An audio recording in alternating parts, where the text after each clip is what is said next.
यह बात तो हम सभी जानते हैं कि भारत में मनाया जाने वाला सभी पर्व के पीछे ठोस तथ्य होते हैं, लेकिन छठ एक ऐसा पर्व है जो सिर्फ पर्व ही नहीं महापर्व है, क्योंकि छठ पूजा हमें प्रकृति से जोड़ती है। मतलब यह है कि छठ पूजा का महत्व सिर्फ धार्मिक ही नहीं सैद्धांतिक भी है। इसके पीछे बहुत बड़ा साइंस है। तो आज छठ पर्व की बहुत सारी जानकारियों के साथ छठ के चौथे दिन उगते सूरज का अर्घ देने का वीडियो आप लोगों के लिए लाए हैं। तो सबसे पहले आप सभी दर्शकों को छठ की बहुत सारी शुभकामनाएं। छठ मैया आप सभी की मन की इच्छा को पूरा करे, यही मेरी प्रार्थना है। छठ पूजा मनाने का सबसे बड़ा साइंस यह है कि यह पूजा हमें प्रकृति से जोड़ती है। प्रकृति ही जीवन का आधार है। प्रकृति के बिना जीवन हम नहीं जी सकते। प्रकृति यानी जल, वायु, अग्नि, सूरज। प्रतिदिन हमारे दिन की शुरुआत सूरज से ही होती है। सूरज से ही हमें ऊर्जा मिलती है, तो हमारे जीवन का संचार होता है। तो छठ पर्व में सूरज की पूजा यह हमें बतलाता है कि सूरज का हमारे जीवन में कितना बड़ा महत्व है। सूरज के बिना हम जीवन की कल्पना भी नहीं कर सकते। तो छठ पर्व के माध्यम से हमें यह संदेश मिलता है कि जीवन सूरज के बिना नहीं है। तो इसके लिए हमें सूरज के प्रति आभार प्रकट करना चाहिए, उनका आदर मान करना चाहिए, उनकी पूजा करना चाहिए। तो इस छठ पूजा में हम सूरज भगवान की पूजा करके उनके प्रति हम आदर भाव व्यक्त करते हैं। और छठ पूजा में जलाशयों का बहुत बड़ा महत्व है। और हम सभी ये अच्छी तरह से जानते हैं कि सभ्यता का विकास नदियों के किनारे ही हुआ।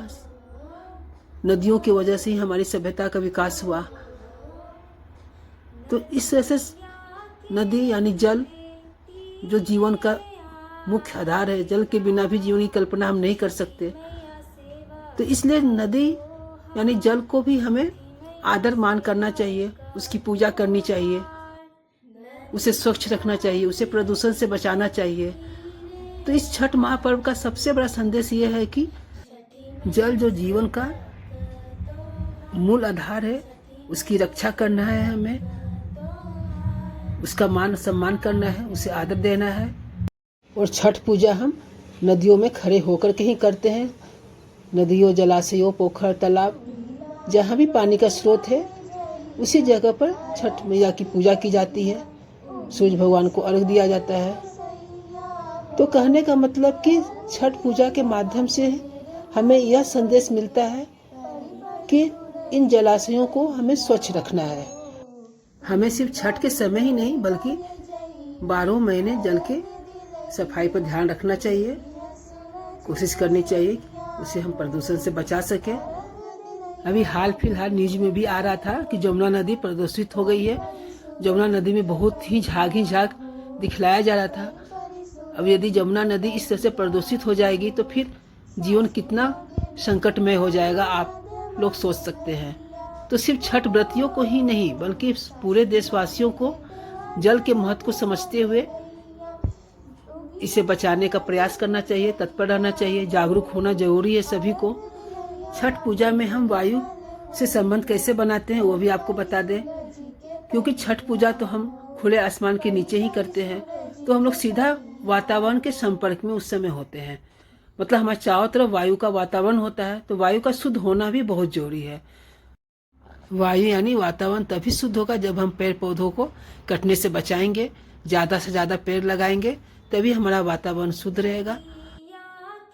तो इस तरह से छठ पूजा वातावरण को प्रदूषण से बचाकर शुद्ध रखने का हमें संदेश देती है। इसके लिए हम सभी को जागरूक रहना जरूरी है। तो इस तरह से छठ पूजा पुरुष और प्रकृति दोनों की होती है और हमारी सृष्टि पुरुष और प्रकृति दोनों के सहयोग से ही चलती है।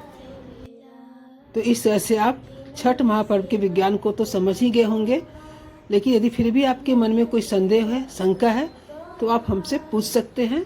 हम आपकी शंका को दूर करने की कोशिश करेंगे।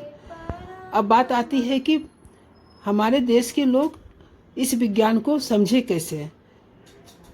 तो इस विज्ञान को समझाने के लिए ही शायद पहले के ज्ञानी लोगों ने इसे धर्म के साथ जोड़ दिया होगा, क्योंकि धर्म की बातें हमारे देश के लोग जल्दी समझ जाते हैं, जल्दी समझते हैं, जल्दी स्वीकार कर लेते हैं।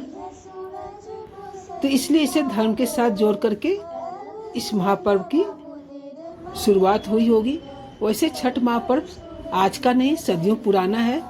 रामायण काल में भी माता सीता ने इस व्रत को किया था और महाभारत काल में द्रौपदी ने भी अपने खोए हुए राजपाट को पाने के लिए छठ महापर्व को की थी और इस छठ महापर्व के बाद उन्हें अपना सारा राजपाट वापस मिल गया था। तो इस बात से और भी लोगों को विश्वास हो गया इस छठ के प्रति, छठ पर्व के प्रति।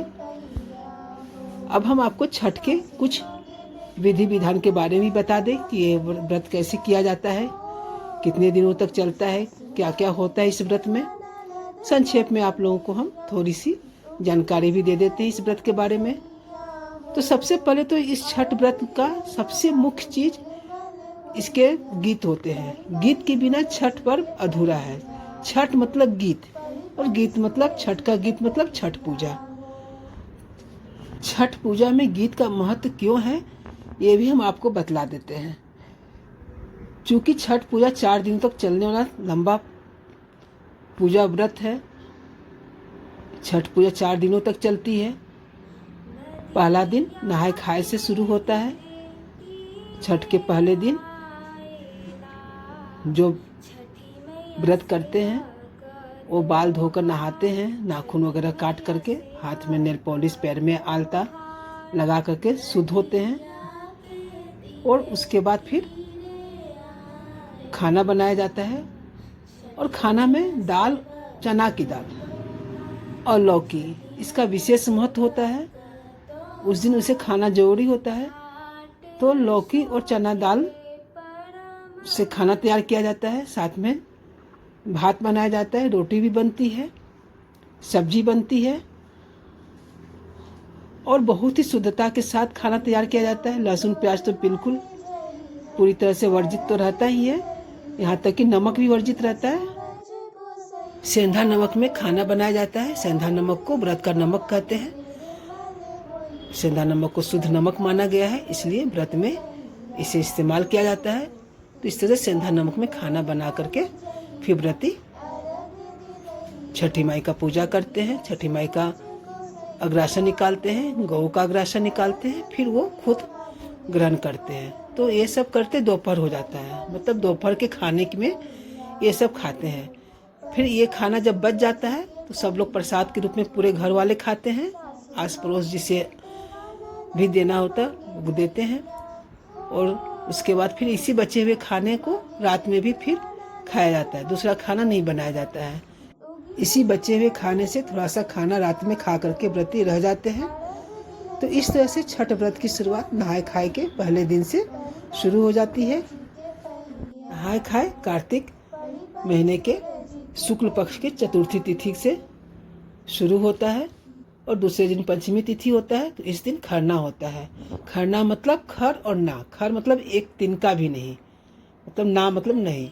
तो उस दिन एक तिनका तक मुंह में नहीं डालना होता है और जल भी ग्रहण नहीं करना होता है। निर्जला व्रत में दिन भर उपवास रहना पड़ता है व्रती को। और शाम को फिर नहा धोकर शुद्ध होकर के शुद्धता के साथ प्रसाद बनाया जाता है। प्रसाद में रोटी और रसियाव बनाई जाती है। रसियाव मतलब गन्ने के रस में चावल की खीर बनाई जाती है।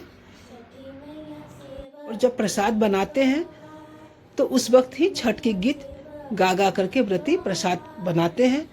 तो ये गीत गाने का एक अर्थ ये भी होता है कि व्रती चूंकि व्रत में रहते हैं, काम भी उन्हें करना रहता है व्रत में रहते हुए, तो वो गीत के द्वारा भगवान की भक्ति भी करते हैं और गीत में इतने डूब जाते हैं कि प्रसाद बनाने समय चाहे उनको खुद भी ये एहसास नहीं होता है कि उन्हें भूख भी लगा हो। उन्हें भूख का एहसास होता ही नहीं है। गीत उनको शक्ति देता है। छठ के गीत ऐसे होते हैं जो व्रती को एक शक्ति देता है। तो इसलिए छठ में गीत का बहुत ही महत्व है। जो भी काम छठ में किया जाता है छठ पूजा से संबंधित, वो सब गीत गा करके ही किया जाता है ताकि उन्हें एक आंतरिक शक्ति मिल सके। और छठ मैया का बहुत ही वो भाव विवल गीत होता है।